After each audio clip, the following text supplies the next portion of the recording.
Entre los años 60 y 70, intelectuales, artistas y jóvenes de todo el mundo cuestionan los límites del poder y discuten sobre las libertades individuales.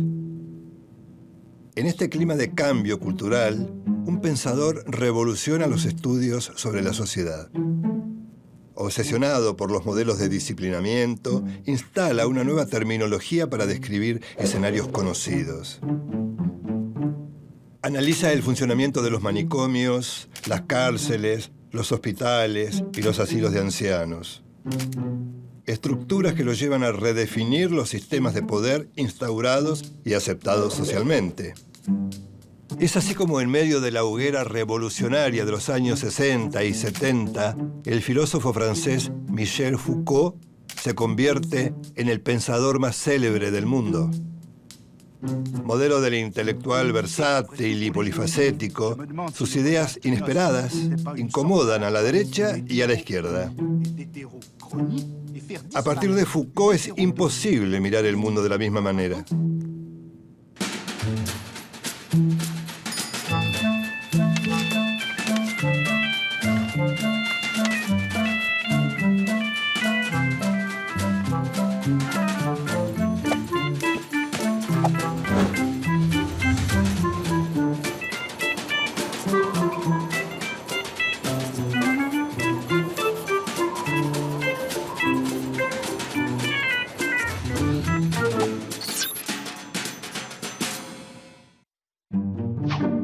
Michel Foucault, hijo, nieto y bisnieto de médicos, tenía un destino marcado, pero su negativa a seguir los mandatos familiares le generó profundas amarguras.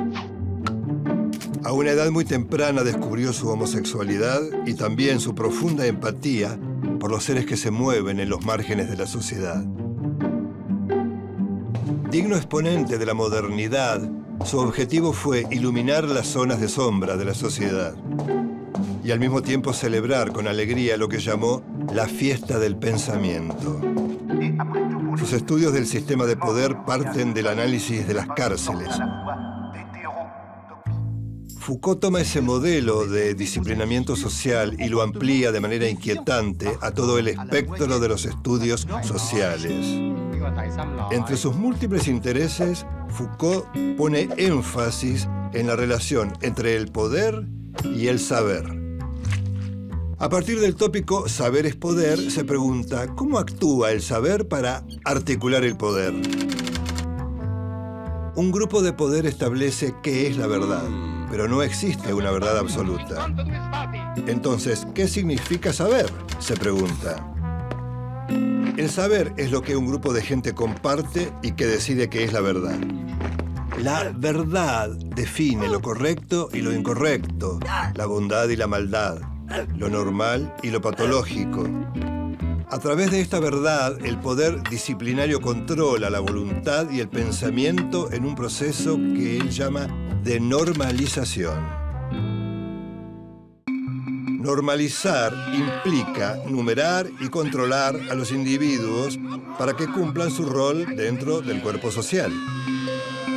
¿Y cómo se normaliza a un cuerpo social? Por medio del lenguaje.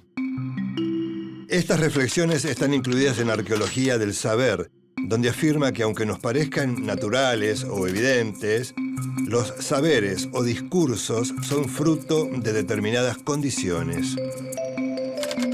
Las prácticas sociales han creado un lenguaje que se apoya en definir a algo por su opuesto. Este lenguaje define al discurso. La palabra discurso alude a cualquier cosa escrita o dicha.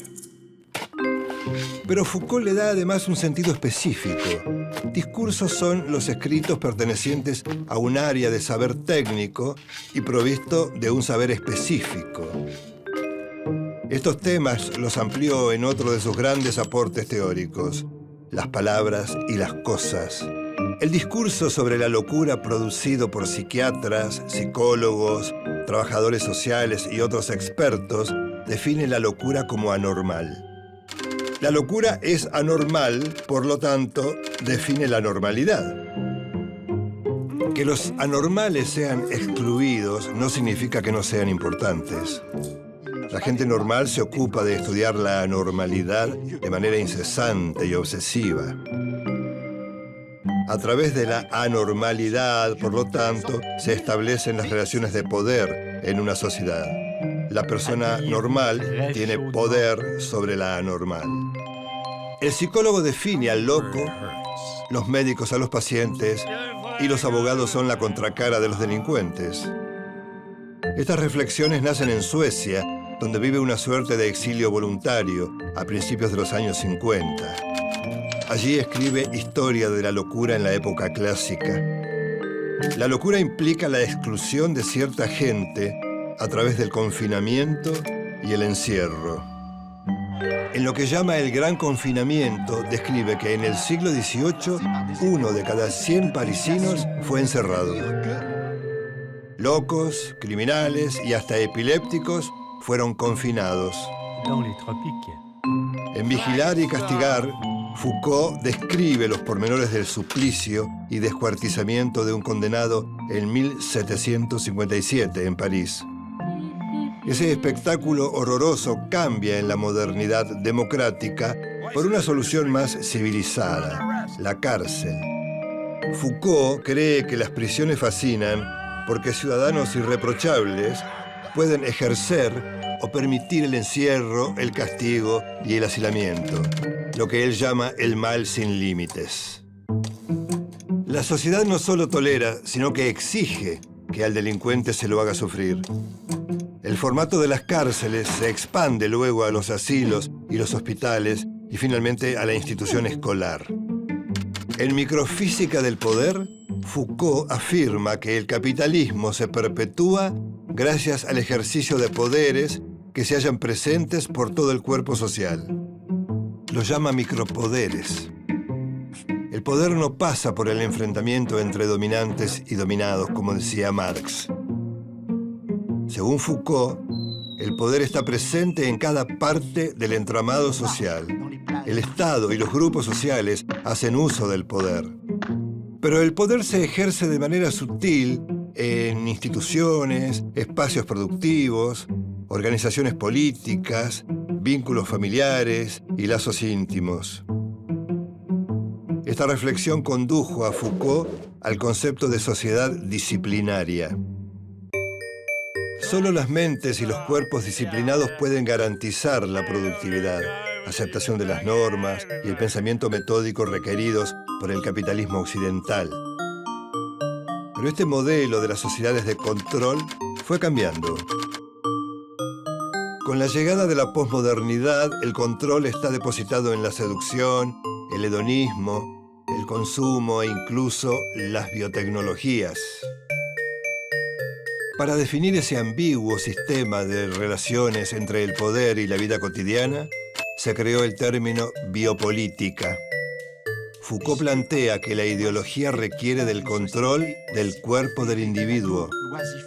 En este sentido, va un paso adelante de la teoría del control social.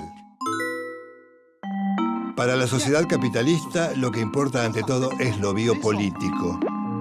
La función de la biopolítica es tratar de que los cerebros se autorregulen, o sea, se autocontrolen. Se podría definir a la biopolítica como la implementación de acciones políticas sobre la vida, tanto en cuerpos individuales como en poblaciones.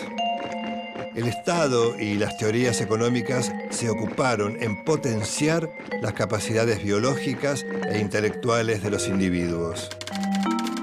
La familia tipo y el control de la natalidad se adecuan al concepto de producción capitalista. El objetivo del biopoder, por lo tanto, es la gestión total de la vida. El sistema genera nuevas vacunas que reducen la mortalidad y prolongan la vida. La biopolítica en la expresión más pulida del capitalismo, el neoliberalismo. El mercado toma decisiones desmembradas de toda autoridad, ajustes de precios y tarifas, transferencias de dinero, redistribuciones antojadizas. En este esquema, los individuos no cumplen ningún papel. No es la explotación que denunciaba Marx, sino de la exclusión progresiva de masas de indigentes a los que se niega identidad. Según Foucault, las relaciones de poder varían debido a la resistencia. La libertad ética es un modo de resistencia a la trama de la biopolítica. Foucault coincidía con lo que un siglo antes había dicho su admirado Friedrich Nietzsche. El hombre de la modernidad es un ser centrado en sí mismo, incapaz de grandes deseos, dedicado a preservarse y a evitar el dolor. Resistir implica que el sujeto se tome como una obra de arte. Por eso Foucault preconiza el arte de vivir. Michel Foucault murió a los 58 años. Era portador del virus HIV-Sida cuando esa enfermedad era incurable. Para ese momento era el pensador más leído e influyente del mundo. Su idea de que el poder es una red compleja y multidireccional, discontinua y azarosa, define claramente el escenario internacional del nuevo siglo.